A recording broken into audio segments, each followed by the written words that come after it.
In the northern hemisphere it can get quite cold and quite dark. So what we saw of Karsten Warholm's amazing, if slightly naive 400 meter flat indoor will certainly light up a lot of people's day. So hello guys, welcome back to SSA channel. In today's review we'll be looking at the Karsten Warholm European Championship, and it's a good one. This was done as part of the men's 400 meters final in the European Indoor Championships. The men's 400 meter finalists. European Championship finalists. Julian Watrin. He's the Belgian 400 meters hurdles record holder. Carl Bengtström, 45.77 to win his semi. The defending champion from Spain, Óscar Husillos.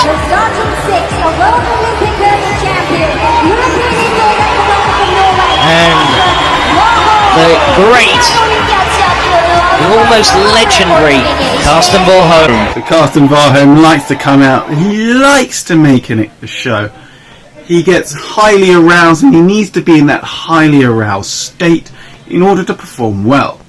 His style is to go out as hard and fast as he can for the first 200 and then try and hold on, which is brilliant for running in lane 7 of a 400 meter hurdle. Now a lot of people may not necessarily need that level of arousal in order to perform. Think of it like a bell-shaped curve. The more aroused you get, the better your performance, but that comes at a certain point where one can become over-aroused. Likewise, anxiety is very similar. Over-arousal can lead to anxiety, which is a negative emotion, which can affect performance negatively. Nonetheless, a certain amount of anxiety can be beneficial performance, and that's like a bell-shaped curve as well. You go up, and then once you reach too much anxiety, you go down the other side. Now, it's a little bit more complicated than that, but that's a very much more simplistic way of understanding how arousal works for sporting performance.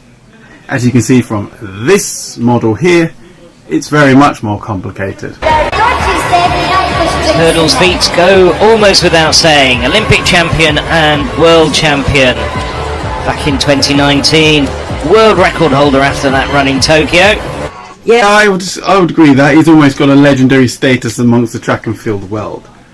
Has he become well known outside of track and field like a Usain Bolt, for instance? Probably not. But he's getting there. And his antics and his performances will introduce new people into the sport of athletics. People who may not necessarily know what athletics is, and they will watch track and field and they will know it because of this random guy who slaps his face on the start line. Hurdles feats go almost without saying. Olympic champion and world champion back in 2019. World record holder after that run in Tokyo. That's unusual, he's jogging around the track. That's something you normally see middle distance runners do. It's like they need to get an extra run in.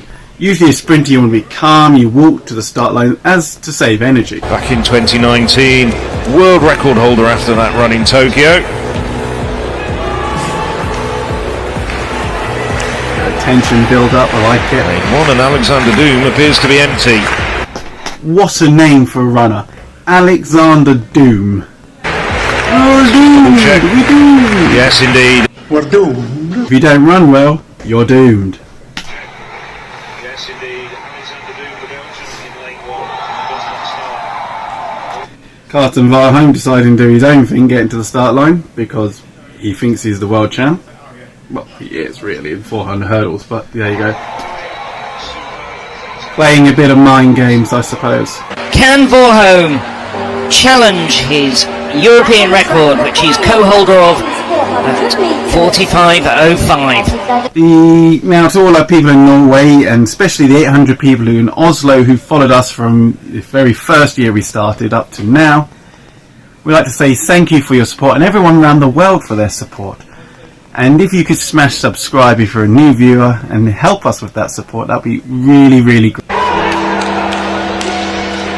I would say Norwegian, but I can't speak Norwegian.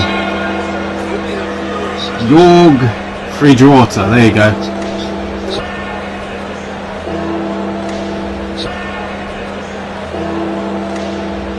So Karsten Warholm taking his time, trying to be the last person to enter the blocks. Yet again, mind games. Very timid for him. He's normally shouting at the start line and slapping. Notice the Spanish athlete down in the bottom in lane 2, also taking his time to get into the blocks. The Swede, the very good hurdler and indoor runner Carl Bengtström in lane 5. And on the outside, it's Karsten Warholm. Here they go off. You've got Karsten Warholm really with those big arms driving forward. And he's gone out super duper quick.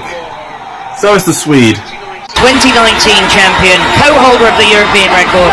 And Warholm is absolutely flying at the moment. Down in the outside, Alexander Dooms kept that speed going. So we're on a stagger here.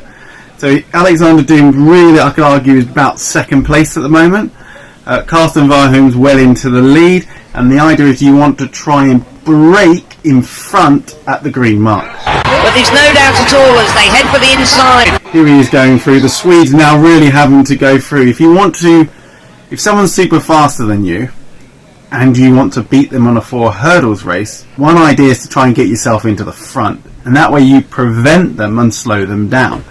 Likewise, you could have spent a lot of energy and they're going to overtake you. But it's very hard to overtake on a indoor track. I'm not saying it's impossible, but it is, especially tracks where they have more bend than straight. Now, some indoor tracks are really long straights and the bends are really banked, like Sheffield, for instance, as you can see on the screen here. Or they can be really narrow, shallow, and really short straights. I'll give you an example, Cardiff on the screen now. They head for the inside. It's Warholm front. That's ridiculous. He's gone through in about 20.84. And he's gone through the gears. The throttles. That is ridiculous. That's like running a 200 metres flat out. And be interesting to see if they catch him up. He's inside 21 seconds for the first 200 metres. Now he still kept it, and the thing we're starting to see here, he's able to maintain it with about 100. Yeah, he's able to maintain it now with 100 metres to go. The Swede's really trying to hold on desperately, but he might be. He's got the speed and endurance to hold it on, but he will die at some point. The European record has got to be on. The European record is definitely on, but can he hold it? Pull back the deficit. Watson having a great run behind it. So Alexander Doom's now trying to come into it, and sometimes when you cut in late, sometimes you can leave it so late that you really run out of track. So you have to keep in touch with your performance. Likewise, you have to run your own race. But it's 3 metres between. Okay, so what you see the Swede there is almost tripping up. He's really lost at that point because he's trying too hard, and as a result, he lost his form. If you have 2 people who are similar speeds, the person who keeps their form at the end will be the winner because they'll be the one running faster with much more better performance and more streamlined technique. Alexander Dooms chased him down here. The Swede is just swimming. Watson's getting up on his shoulder, but Warholm's just got enough in the tank. At this point here, he's swimming at the point. So he's come to the line, he's flailed his arms. I think what Karsten Warholm's trying to do is his dip to the line where he throws his arm over the top, but he looks like he's swimming and he's tired. And to be honest with you, he almost got pipped on the line. You could argue he could have ran a better race if he was 5/10 of a second slower, or even a second slower. But then you can have a potential better performance on the last lap to be able to hold this guy off and potentially extend that time further. Nonetheless, what we've got to bear in mind is that you're unlikely to run the second lap faster, which we call in athletics as a negative split when you are sprinting. Rarely has that been done. Yes, Wade van Niekerk did it in the 2016 Olympics, but it's seldom been seen since. Watson's getting up on his shoulder, but Warholm's just got enough in the tank. Just enough in the tank is probably the right description. 45.36, the second fastest time in Europe this year. The only man to beat it, Warholm himself. 45.36 in winter indoors. That is an absolute crazy time. So fast. Another gold medal to the very, very extensive collection for this great 400 and 400 metre hurdler. But he nearly lost it. And a terrific silver medal for Julian Watron, smashing his own national record. 45.44 for Watron. Bengtström coming through for a well-deserved bronze, equalling his personal best that he set in his heats of 45.77. Now, many of these guys could have ran faster because Karsten Warholm effectively made himself a hair, being so far into the lead. It could be argued that because he was so far into the lead, the others didn't necessarily get the slipstream effect you get from having someone run in front of you incredibly quick and you keeping with them. Nonetheless, as shown from Bergstrom, he found it difficult to keep with that pace and over-tried.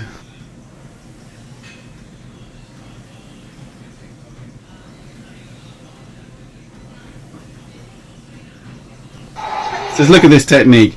He's got a clench fish technique. Now Karsten Warholm used to have his hands like this, what we call a pencil grip.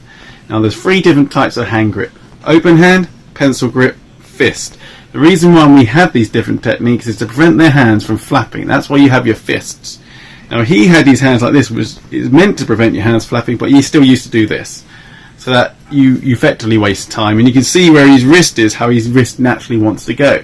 You want to arc your wrist out to prevent that.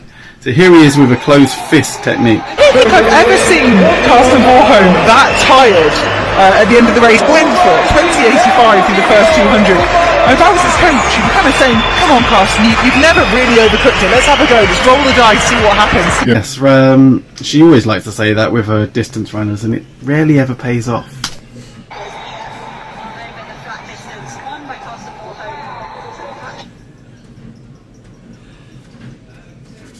He's starting to see the arms go out around the side. He needs to really keep that a lot tighter. But likewise, it's still controlled. It's still good movement. Even though he's dying, you still have to keep those arms and that technique going. The Swedish here is tripped, and now he's trying too hard, and he's trying to swing his arms over. It's not good. It's just basically giving the other guy 1/10 of a second head lead. He struggled to come second, but he's effectively given the second place up to Alexander Doom. So what? I can't pronounce this Belgian guy's name, but basically he's giving it up to the Belgian. So if you look at the Belgique coming through, I think he might dip too early. Okay, yeah, so he's dipped too early here. If you notice, he's dipped with probably about 5 meters to go now, and that's too early. You need to start dipping roughly where the 2 is to prevent you coming up. Now, it hasn't really affected him too much. Personally, I think he should have his head up and his body leaning back forward. He's got both arms coming out the back, which is a good way for doing the traditional dip. Let's look at Karsten Warholm's dip. As he comes into the finish line here, arms in, and yeah, that's very lazy. So he has to have his body leaning slightly forward more, and the arm comes over the top, or pushed through, pushing this forward. Yeah, he's just stuck his arm out and hoped to get into the front and get that extra couple minute seconds, milliseconds. There is a technique to doing it. It's not the textbook way, and the way it is that you bring your arm over, or you push through whatever the arm's the closest. Let's watch this again.